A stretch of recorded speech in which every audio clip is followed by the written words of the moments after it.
Espace TV, le 22h.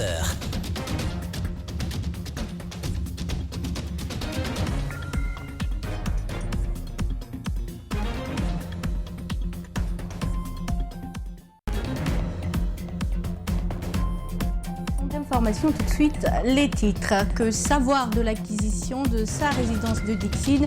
Sommet de libérer la maison qu'on estime être de l'État d'ici le 28 février à 10h. Cellou Dalein Diallo était face à la presse jeudi. Selon l'ancien Premier ministre sous Lansana Conté, ce domaine a bel et bien été obtenu dans les règles de l'art, sans faveur aucune. Vous l'entendrez dans ce journal. Pour la réussite de la transition, un autre acteur politique sollicite du CNRD l'implication de toutes les couches sociales dans un dialogue. Ousmane Dadi Camara, président du RGT, dit faire confiance au CNT pour un chronogramme raisonnable. Et l'actualité sportive d'ici et d'ailleurs, ce sera dans la dernière partie avec Alceni Baldé.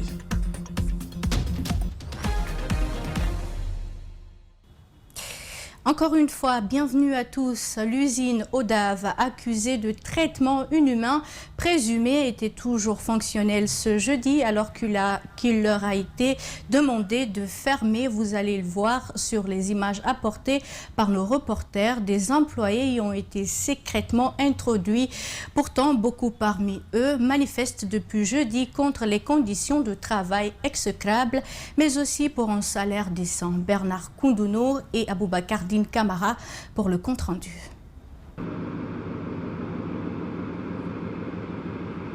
Voici l'image que présente l'usine Odave Multi-Industrie située dans la préfecture de Dubreka au lendemain de la décision du ministère du Commerce, de l'Industrie et des petites et moyennes entreprises ordonnant l'arrêt des activités de l'usine suite aux multiples accidents enregistrés en son sein.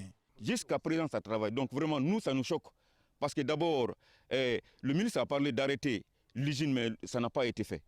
Donc nous sommes là. En tout cas, nous sommes là jusqu'à présent. Nous ne décourageons jamais. Depuis lundi, un groupe de travailleurs manifeste devant l'usine pour réclamer l'amélioration de leurs conditions de vie et de travail après l'accident mortel de leurs collègues survenu jeudi dernier. Après plusieurs arrestations enregistrées parmi eux, c'est dans ces maisons inachevées qu'ils poursuivent leurs manifestations à l'abri des services de sécurité. Quand on est devant l'usine, ça nous crée des problèmes. À chaque fois, on nous suit. C'est pour cela qu'on s'est écarté. Mercredi dernier, un groupe de jeunes se disant syndicat national des ferrailleurs de Guinée, prétextant aider ces travailleurs, s'est fait arrêter par les services de sécurité. D'ailleurs, ils ne sont pas reconnus par les ferrailleurs, disent ces derniers. Ce groupe qui ont été à l'Odave Multi-Industrie, à Kalema là-bas, ne sont pas de nous. Ce n'est pas des syndicats des ferrailleurs de Guinée. Là, ils ont menti aux gens qui sont les syndicats des ferrailleurs de Guinée. C'est archi faux. Si les syndicats qui sont l'usine est affiliés, c'est à ceux-ci-là il faut parler. Parce que ceux qui travaillent dans l'usine, c'est ceux qui sont affiliés à un syndicat. À l'usine Odave Multi-Industrie, plusieurs autres jeunes disent être arbitrairement licenciés, parfois sans aucune mesure d'accompagnement. Je vous le disais à l'instant, sommé par la Direction générale du patrimoine bâti public de libérer sa résidence de Dixine à Conakry avant le 28 février 2022 à 10h. Cellou Dalein Diallo était face à la presse ce jeudi pour éclairer les lanternes. L'homme politique précise qu'il ne s'est pas accaparé d'un domaine de l'État, mais plutôt que ce domaine a été acquis dans le respect de la loi. Antoinette Dédé, Onivogui, Alceni Camara. Selon le président de l'UFDG, tous les pouvoirs qui ont succédé au général Lansana Conté ont eu le même objectif, celui de l'expulser de cette maison. Très malheureusement, ils ont tous fini par présenter des excuses après avoir connu la vraie version de l'histoire. Pour moi, jusqu'à preuve du contraire, c'est une erreur. Je ne suis pas concerné, je n'occupe pas un bâtiment du patrimoine public. Je ne me suis pas emparé d'un domaine public de l'État. Le président de la République, qui en avait le pouvoir, c'est un domaine privé de l'État, il est important de faire la différence. Le domaine privé de l'État que l'État peut céder. Dans le respect de toutes les règles et procédures. Ce n'est pas un bien public, c'est un bien privé de l'État qui m'a été sauvé dans les conditions que vous avez. Il ajoute que le général Lansana Conté avait la volonté de lui offrir ce domaine, mais il a tenu à l'acheter quand même. Je me suis dit qu'il est important que je puisse m'expliquer, pas pour défendre un terrain ou une propriété, mais pour défendre ma réputation et mon honneur, parce que je tiens. Après, au vu de ces documents, le président de la République a pris un décret. Pour ceux qui connaissent la signature générale Lansana Conté, il a pris un décret autorisant, donc, au vu de tous les paiements, la cession matérielle ainsi de terre. Si les autres gouvernants cherchent à attirer les investisseurs, celui d'Alain Diallo dit être peiné de voir celui de son pays s'engager dans une chasse aux sorcières pour, dit-il, créer des ennuis inutiles. Mais écoutez, on ne peut pas ne pas lier cet acharnement au poids politique. Parce qu'il y a des gens, pour des raisons qui leur sont propres, ils ne veulent pas que l'UFDG accède au pouvoir. C'est tout sauf l'UFDG. Et nous craignons que ce soit que ces forces hostiles qui soient en train de manipuler le CND, pour trouver le moyen de nous exclure. Brandissant des preuves devant nos caméras, le président de l'UFDG entend se concerter avec son pool d'avocats dans les heures qui suivent pour poser des actions. Société Générale, c'est Dans le même cadre, récupération des domaines de l'État, le FPP, Forum des partis politiques, est préoccupé par la forme. Cette plateforme composée de 8 coalitions politiques l'a fait savoir ce jeudi au cours de sa plénière tournante au siège du parti Guinée pour la démocratie et l'équilibre. Je vous propose d'écouter un extrait de leur compte-rendu lu par Aboubakar Souma au micro d'Antoinette Dédé Onivogui et de Alseni Camara. Nous sommes trop préoccupés par la forme avec laquelle les récupérations des biens et les autres opérations se font sur le terrain, notamment la révocation des maires et autres activités. Nous souhaiterions que le CNRD, comme il l'a promis, il l'a déclaré, que la justice soit la véritable boussole de cette transition pour éviter à ce que la forme ne noie pas le fond. Dossier Erguiné, enfin, l'agent judiciaire de l'État à l'époque des faits prend la parole. Maître Jean-Alfred Matos déclare que le ministre des Transports, celui des Finances ainsi que le comité de privatisation ont exécuté une décision de l'État. Le juriste est d'accord que des vérifications soient faites pour s'assurer du respect de la procédure de vente, pourvu que la loi soit aussi respectée. Mamoudou Bouleri Diallo l'a interrogé pour nous. Suivez. Dans le dossier Erguiné, c'est toute une équipe qui a travaillé au nom de l'État, explique l'ancien agent judiciaire de l'État sous la présidence de Lansana Conté.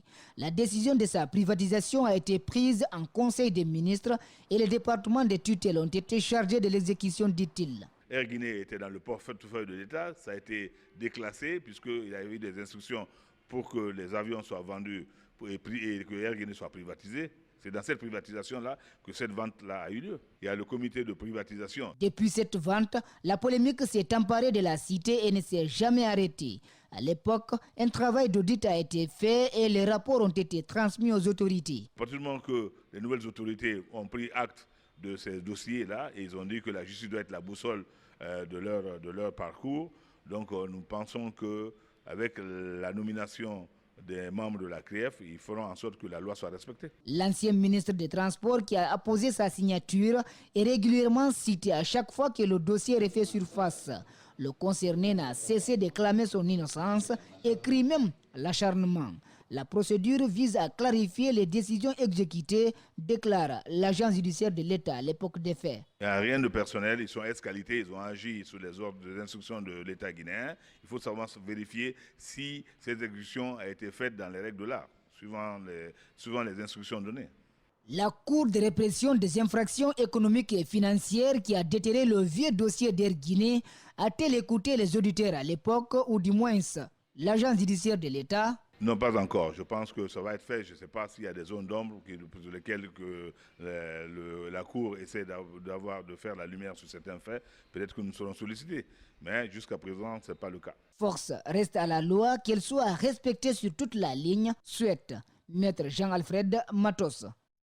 La réussite de la transition est sur toutes les lèvres. D'ailleurs, elle était l'objet d'un point de presse au parti Rassemblement guinéen du travail ce jeudi. Ousmane Dadi Camara, puisqu'il s'agit de lui, sollicite au CNRD de promouvoir le dialogue entre toutes les couches sociales du pays et surtout les partis politiques. Il invite également le CNT à plancher sur la durée de la transition qui ne devrait être ni courte ni longue. Alceni Bari.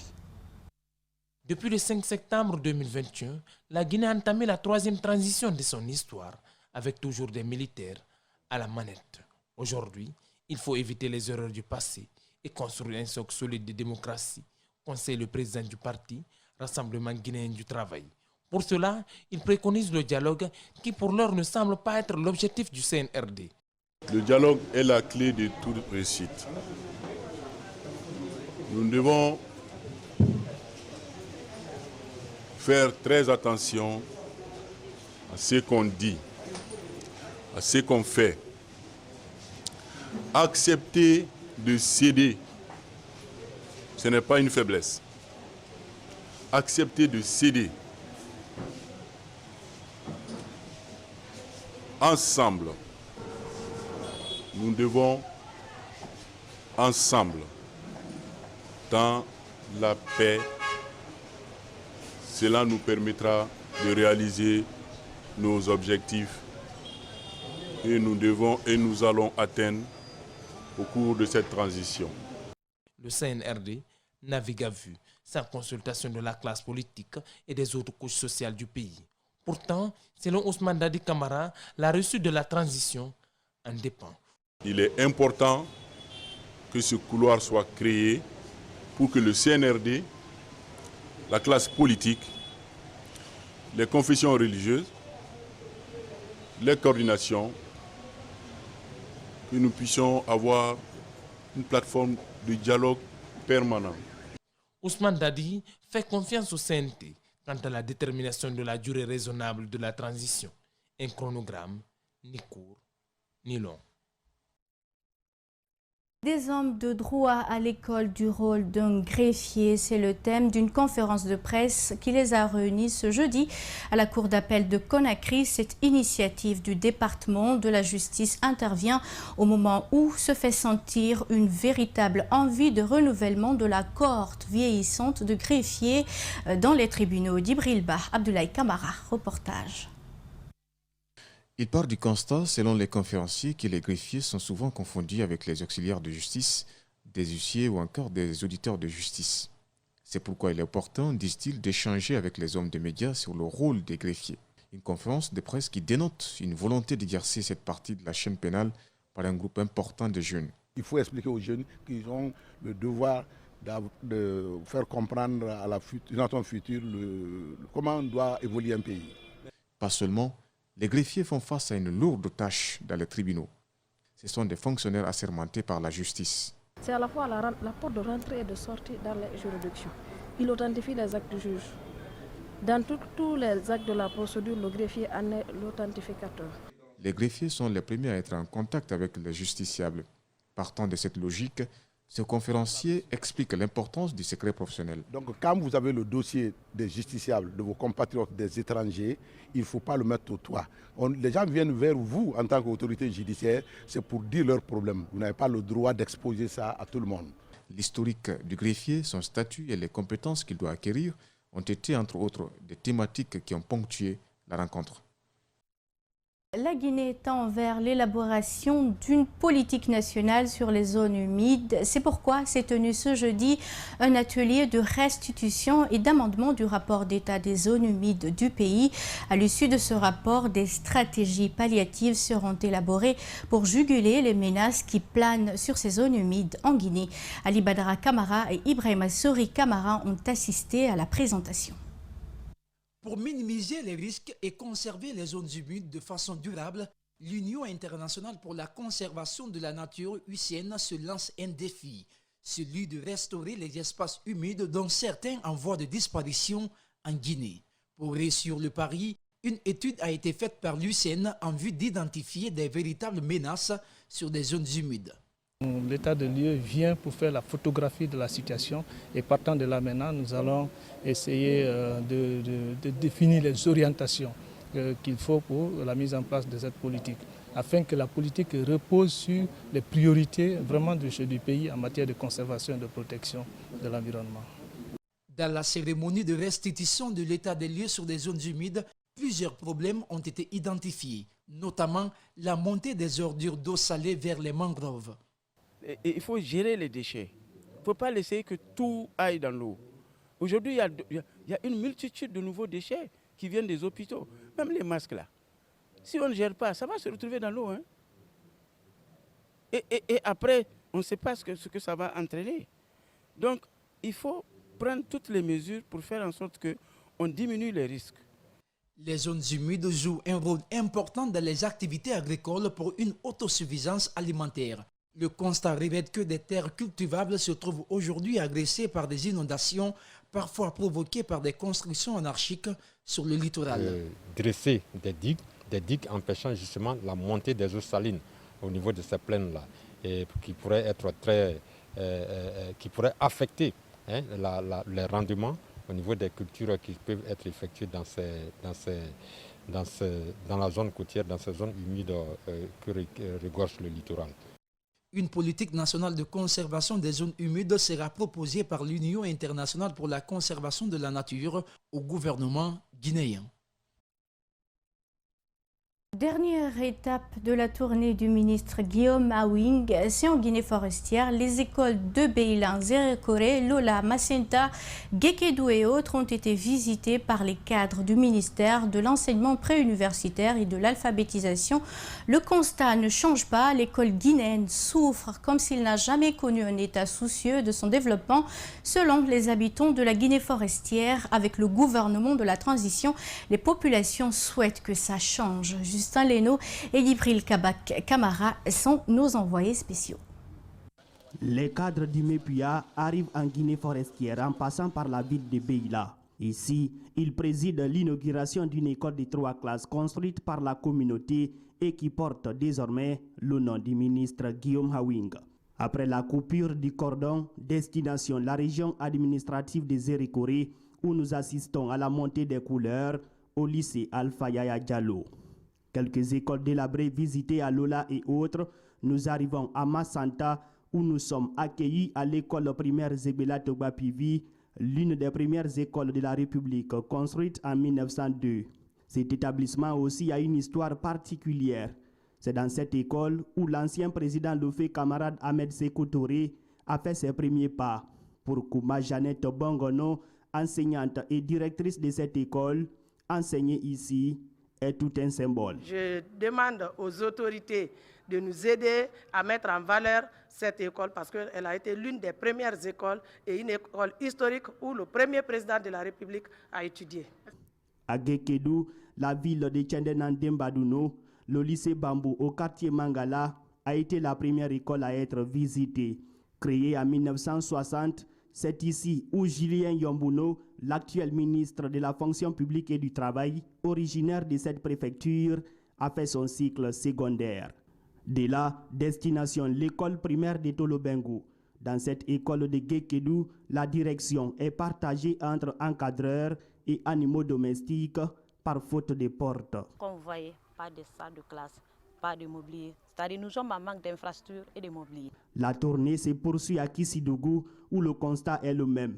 Des écoles à manque d'enseignants et des salles de classe sont délabrées. Le ministre décide de prendre des dispositions dès son retour à Conakry pour donner une nouvelle image à l'école guinéenne. Éducation toujours, les 4 candidats qui sortiront du lot représenteront officiellement la commune de Kaloum pour le concours national sur le mérite initié récemment par le gouvernement. Ce jeudi, une compétition sur l'éloquence a opposé 10 établissements à l'école primaire Lagare. Un débat de haute volée animé par des élèves décomplexés et qui maîtrisent surtout leur sujet. Mamadou Sadio Baldi pour plus de détails.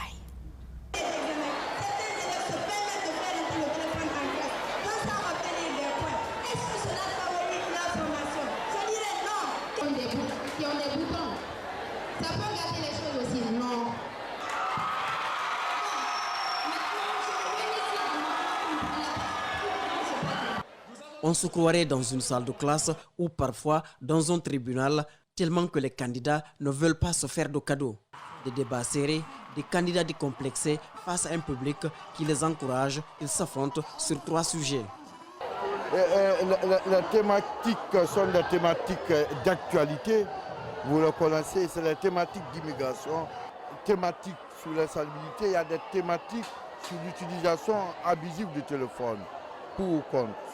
L'objectif principal est de préparer les élèves à s'exprimer devant le public.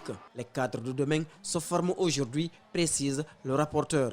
Déjà fini avec le concours Miss Mathématiques et aujourd'hui nous sommes avec le concours d'éloquence et vous avez vu même la qualité même du débat de nos élèves, non seulement au collège mais aussi au lycée. C'est une fois encore donner la chance aux jeunes élèves vraiment de s'exprimer devant le public. 3 critères pour départager les candidats.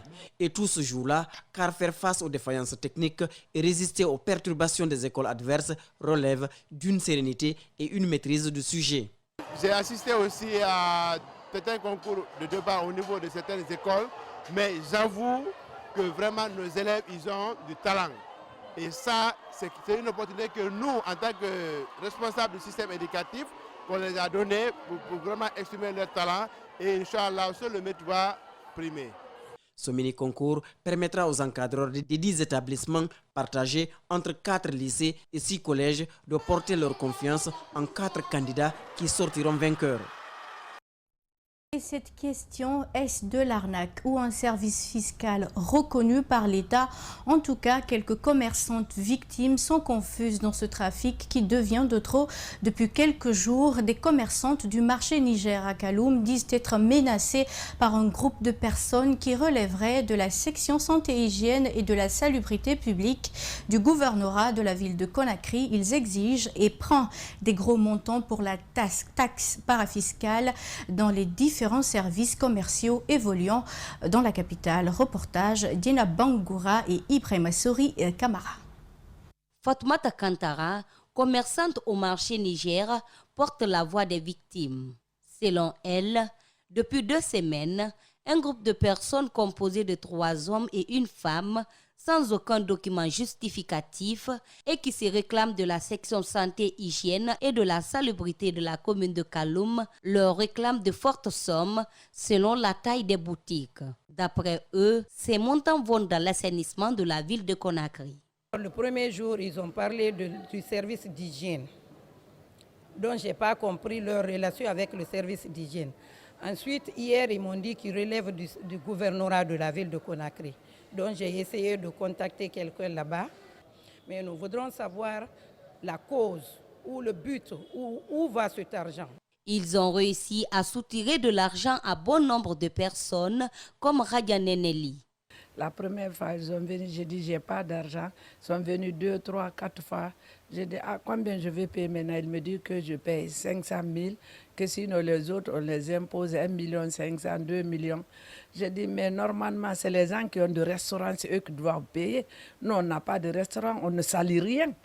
Nous avons reçu en offre un des agents du gouvernorat de la ville de Conakry. Selon ce dernier, cette taxe parafiscale se catégorise en 3 types. Les grandes entreprises sont fixées de 8 à 12 millions, les moyennes de 15 à 10 millions et les petites de 500 000 à 2 500 000 par an. Une pratique qui existe dans presque toutes les communes. Je voudrais qu'on soit entendu par le public, parce que si c'est de l'escroquerie ou c'est des arnaqueurs, qu'on sache que cela doit cesser dans ce pays. Nous sommes des Guinéens, on est habilités à vivre ici dans la liberté. Que chacun soit libre de vivre chez soi, qu'on ne soit pas menacé par quiconque. Au gouvernorat de la ville de Conakry, nous avons tenté de recouper auprès des responsables de la direction hygiène, mais aucun ne s'est prêté à nos questions. En région, le département du commerce et ses services auxiliaires incinèrent environ 18 tonnes de produits impropres à la consommation sur le site habituel de Djalakoun. Ces produits retirés dans les commerces de la région ont été accumulés pendant 8 mois dans les magasins de stockage du service du ONCQ. L'opération d'incinération a été supervisée par le préfet de la baie et tous les acteurs du commerce. Les sanctions pécuniaires et pénales pénales ont été annoncées contre les marchands qui recyclent des produits altérés. Alpha Ousmane Ba.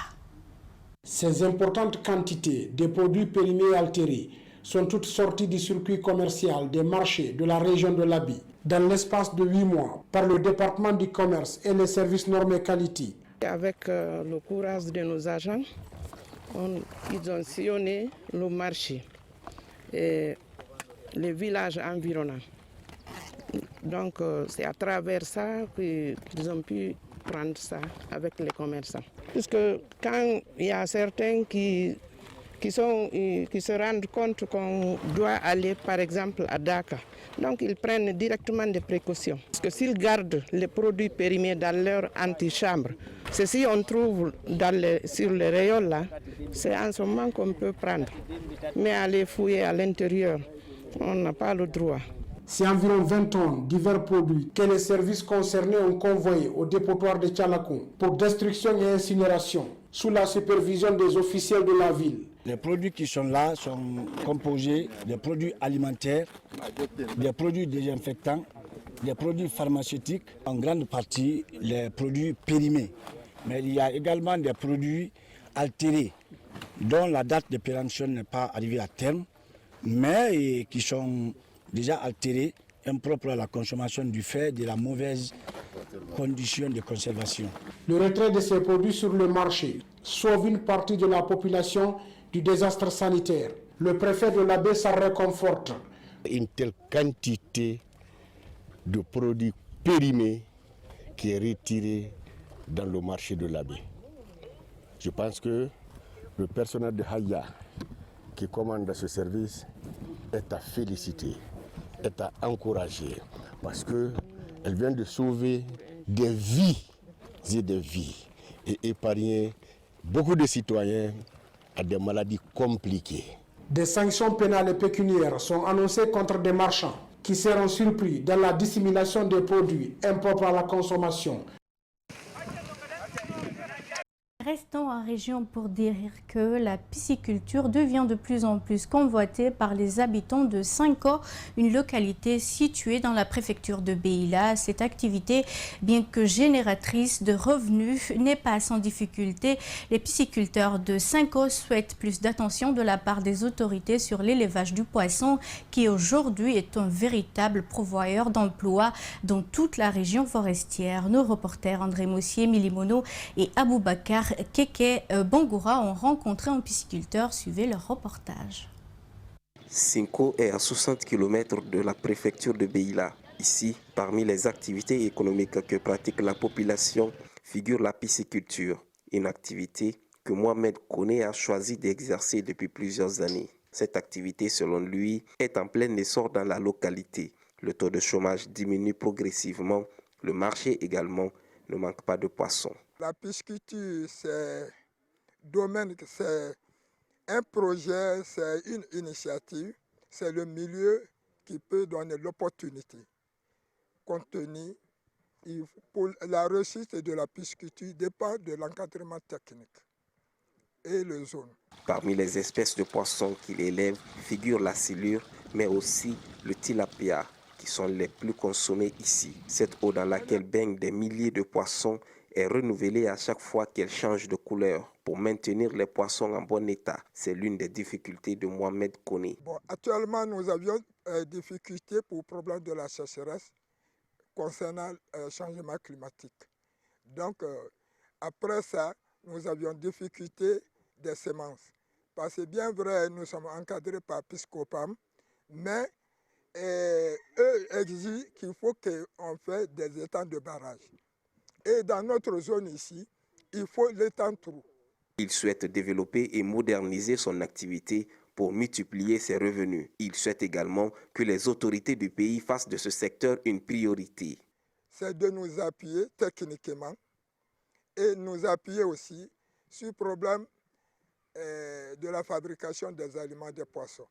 Parce qu'il y a beaucoup de pisciculteurs guinéens qui s'investissent dans le projet de la pisciculture, mais l'alimentation les fait à genoux. Ces pisciculteurs de Cinco sont aussi appuyés par des experts venus des pays voisins qui les forment dans le domaine. Et puis Le Boss, c'est le titre de la nouvelle série guinéenne sur Espace TV. Elle débute ce vendredi à 21h15. Le Boss montre plusieurs facettes des entrepreneurs qui vivent des hauts et des bas jusqu'à la trahison parfois de leurs employés ou des amis proches. Elle est réalisée par Ibrahima Touré de l'agence Angata. Marissa Camara et Yacouba Traoré revient en détail sur la série. Pour sa première diffusion, la série Le Boss a choisi la chaîne Espace TV. Cette série est réalisée par un Guinéen, Ibrahima Touré, qui dit avoir y consacré 3 ans pour la mise en scène. Les difficultés, il en a eu, mais rien de tout cela n'a point arrêté ses ambitions, celle de rehausser le niveau du cinéma guinéen. Comme tout, il y a des difficultés, mais le plus important, ce n'est pas de s'arrêter sur les difficultés, c'est de voir l'opportunité que ça peut apporter. La preuve, là, je pense que beaucoup de gens ont envie de le voir, beaucoup de gens se disent que c'est bien, ils nous félicitent. Dans cette série, Ibrahima Touré dépeint plusieurs facettes de la vie en entreprise. De la réussite aux échecs en passant par des coups bas, tout est mis en exergue dans cette série. Il a choisi des Guinéens comme acteurs et metteurs en scène. Un produit entièrement made in Guinée. C'est une série qui parle d'entreprise, une série où on voit un chef d'entreprise, les péripéties d'un entrepreneur, les hauts et les bas, sa relation avec la culture, la famille, les trahisons. Binta Diallo est l'une des actrices principales du film, un rôle dans lequel elle se plaît bien. Binta a joué dans plusieurs films en Guinée et même aux USA.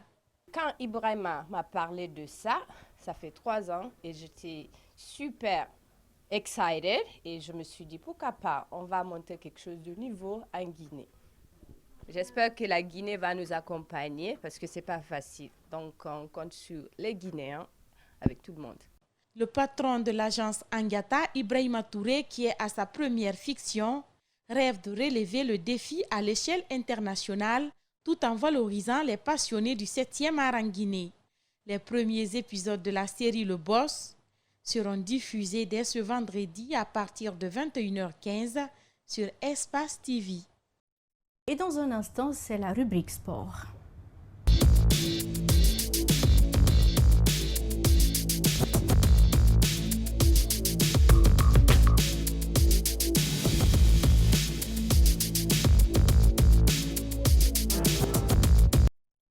Bonsoir Alceni Baldé, bienvenue sur ce plateau. Bonsoir Binta, bonsoir à tous. Alors la Guinée abrite les CAN U17 et U20 à partir du 19 février 2022 au gymnase du stade du 28 septembre de Conakry. Ah oui, il s'agira donc des Coupes d'Afrique juniors et cadettes justement. Dames, les 2 compétitions se dérouleront au stade du 28 septembre de Conakry dans le gymnase donc de la Fegi-Hand. À cette occasion, 8 équipes en junior et 8 en cadettes prendront part à cette double compétition. À quelques jours donc du coup d'envoi de cette biennale du handball des jeunes dames à Conakry, les préparatifs vont bon train. Le président de la Fédération guinéenne de handball dit que la Guinée est prête presque pour accueillir l'Afrique du handball. Mamad Bapayi Camara décline également les objectifs des 2 sélections guinéennes qui participeront donc à cet événement. Suivez. Nous sommes en train de nous préparer. Vous avez vu ici que tout le monde est motivé. On attend l'événement. Notre premier objectif, d'abord, c'est le championnat du monde. Parce que la Coupe d'Afrique des Nations, elle est qualificative pour le championnat du monde des 2 catégories. Donc il faut se qualifier. Après, aller chercher une médaille pour le pays. Les délégués techniques qui sont venus des autres pays, chacun appelle. Les pays qui ne sont pas à Conakry regrettent même le fait qu'elle ne soit pas qualifiée pour Conakry, parce que d'abord nos hôtels, ça fait l'écho. Et puis le terrain, on est en train de faire les derniers réglages. Jusqu'à date, il n'y a pas de fausse note. Et vraiment, nous avons hâte d'aller à cette compétition. J'espère bien que la Fédération guinéenne de handball fera honneur au peuple guinéen. Le sélectionneur des dames juniors guinéennes estime que l'équipe est dans les conditions optimales pour aborder la compétition le 19 février prochain. Jean-Marie Bangoura dénote tout de même quelques difficultés au cours du stage de sa sélection. Le technicien déplore le manque de matchs de préparation avec une autre sélection nationale. On va l'écouter. Les préparatifs vont en bon train. Tout se passe très bien puisque déjà, les joueuses sont déjà à l'internat et il y a de cela au moins 2 semaines. Et suite à cela, tous les besoins ici sont couverts ici par l'État et la Fédération guinéenne de handball. Les joueuses qu'on a sont vraiment aptes ici de répondre ici aux critères qu'il faut et elles sont prêtes ici à aller au combat. On a un peu eu des difficultés ici pour les regrouper afin ici de faire ici un travail collectif. La motivation est de mise dans la sélection féminine junior guinéenne. Dixit Bintou Oulare, elle est la capitaine de la sélection junior guinéenne. On l'écoute. Je me dis ça se prépare bien parce que là nous sommes là dans la compétition. On s'entraîne, nous sommes regroupés, nous sommes à l'internat et puis on donne tout ce qu'il faut pour la compétition. La première des choses, c'est de se qualifier avant tout et s'il faut même garder la coupe parce que la compétition, c'est ici à la maison. C'est de tout donner, de travailler, de jouer jusqu'au bout, de ne rien lâcher. Parce que l'aide de nos encadreurs, le staff, je pense que ça peut y aller. Voici donc le programme des matchs du 19 février au gymnase du stade du 28 septembre de Conakry. L'Angola croise le Burkina Faso à 11h. Le Nigeria affronte la Tunisie à 13h. L'Égypte sera face à la Zambie à 15h. Toutes les sélections nationales africaines qualifiées à ces 2 compétitions devront en principe arriver dans la capitale guinéenne ce jeudi. Binta.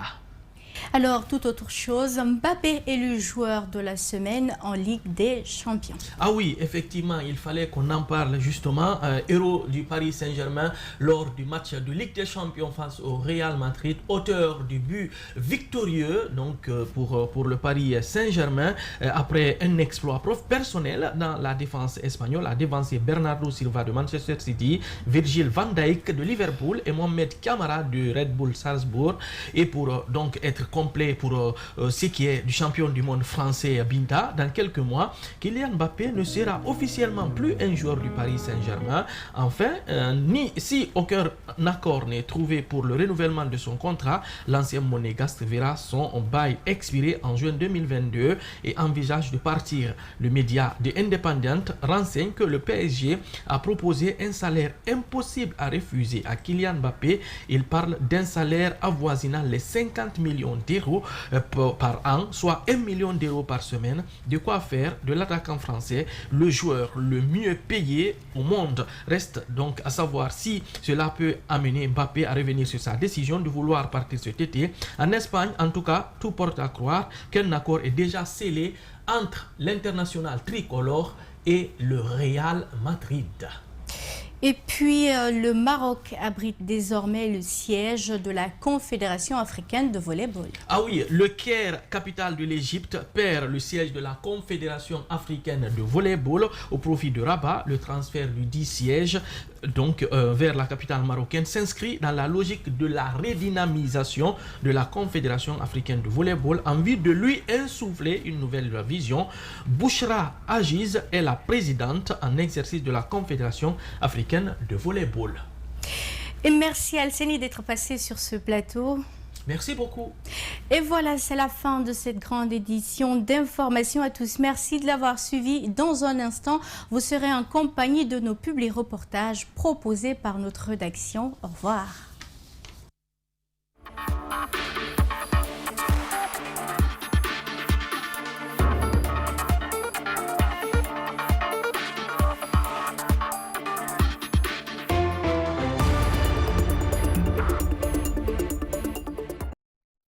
Cette visite de travail s'inscrit dans le cadre du renforcement des relations bilatérales entre la Chambre des mines de Guinée et la délégation du Québec dans une logique de partage d'expériences et de signature d'accords qui concernent le réseau entreprise Bokeh. La gestion des impacts environnementaux cumulatifs dans la région minière de Bokeh en est une préoccupation sur les acteurs miniers qui ont à tour de rôle penché sur la question. Je cherche un engagement plus profond du Canada en Guinée. On commence comme ça, mais petit à petit, les choses seront d'importance. Donc aujourd'hui, moi, j'étais très heureuse de savoir qu'il y a un réseau environnement bauxite qui est là, mis en place. C'est quelque chose de concret. Une aide du Québec vis-à-vis de la Guinée à travers la Chambre des mines qui va permettre au pays d'avoir un contenu de durabilité à l'exploitation minière dans la zone. Cette visite a aussi permis de passer en revue quelques bonnes pratiques en matière de communication et promotion du contenu local mis en place par la Chambre. Le secteur minier guinéen est dominé par des investissements directs étrangers. La Guinée est un pays minier, le Canada est un pays minier, et le Canada et le Québec recèlent d'immenses ressources potentielles dans le domaine des mines, mais également de l'expertise et des compétences, également des marchandises qui peuvent nous aider à moderniser nos secteurs. Au cours de la dernière décennie, l'exploitation de la bauxite a connu une croissance rapide en Guinée. Aujourd'hui, la région de Bokeh accueille au moins 10 entreprises à différents stades d'activité minière, mais l'augmentation accélérée de la production de bauxite a des répercussions majeures sur les forêts. Les mines, on ne les exploite pas dans les centres-villes. Les mines, on les exploite dans les zones reculées. Donc, une compagnie étrangère ne peut pas venir jouer dans le sous-sol d'une communauté sans avoir l'accord de cette communauté-là. Et ces communautés-là doivent aussi en bénéficier. Donc, je pense que c'est partout la notion de contenu local. La mise en œuvre des programmes de gestion des effets cumulatifs des impacts environnementaux est un atout. Le réseau doit veiller à ce que la multiplication des effets sur l'environnement soit suivie et des actions de restauration menées afin que l'impact des actions minières dans la région de Bokeh soit minimisé.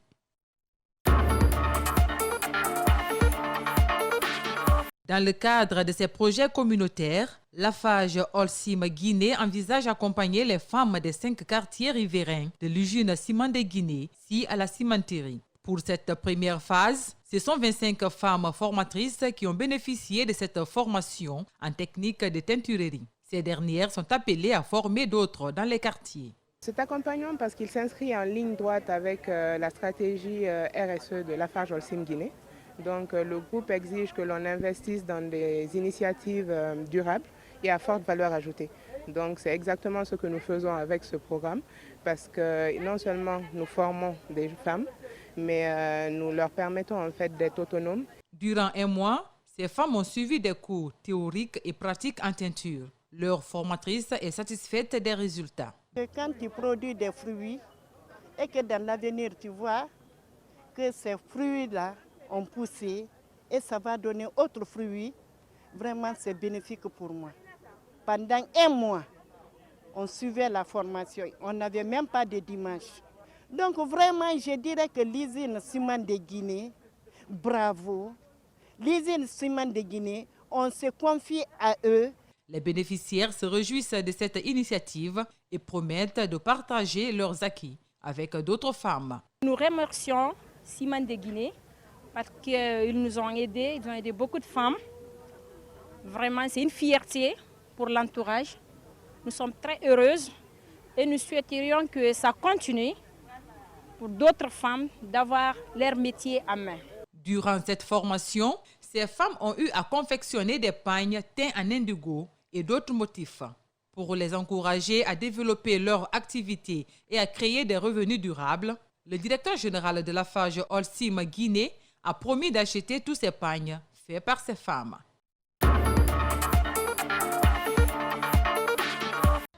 Une journée porte ouverte pour accueillir les nouveaux étudiants de l'Institut des sciences de la santé et du développement Gandal. Une tradition suivie dans beaucoup d'universités et qui permet ici aux encadreurs de mieux orienter les étudiants, leur apprendre comment manipuler ces outils, les rassurer que pour apprendre la santé, ils sont au bon endroit. Il y a tellement de gens qui se disent « Ah, Gandal n'a pas tout son matériel ». C'est du matériel qu'on a pris à l'Internet, on est en train de montrer sur l'image. Aujourd'hui, c'est de le prouver vraiment au sein des instituts Gandal. Nous avons tout ce matériel dont nous faisons allusion quand nous parlons de ça dans les différents discours. Et pour ne rien manquer, l'Institut présente son lot de matériel indispensable pour une bonne formation. Des mannequins, des microscopes, du matériel de simulation, bref, tout ce qui entre dans la formation. Ici, plus de pratique que de théorie, le stage est garanti dès la première année avec des filières très sollicitées. La filière infirmier d'État, la filière sage-femme, la filière technicienne de santé publique, les préparateurs en pharmacie, les techniciens de laboratoire. Chaque année, il y a une nouvelle filière qu'on apporte selon le besoin. Pour éviter les mauvaises surprises, les instituts Gandal organisent des concours pour sélectionner les étudiants. Alors forcément, les nouveaux sont convaincus et ils croient qu'ils auront ici tout ce qu'il faut pour sauver des vies. L'objectif ici, c'est de sauver des vies. Et tu ne peux pas arriver à sauver des vies si tu ne t'inscris pas à une université qui répond aux normes. Et comme vous l'avez si bien constaté ici, nous avons tous les matériels présents et je peux vous assurer aussi que la théorie est directement liée ici à la pratique. À Gandal ici, vraiment, on a une bonne formation. Parce qu'avec le matériel qu'ils ont ici et de bons encadreurs, j'espère obtenir une bonne formation pour sauver des vies. L'année dernière, les instituts Gandal ont obtenu 100% d'admission aux examens de sortie. Ils sont à la cimenterie, à Hamdallah Pharmacie, mais aussi à Koundara.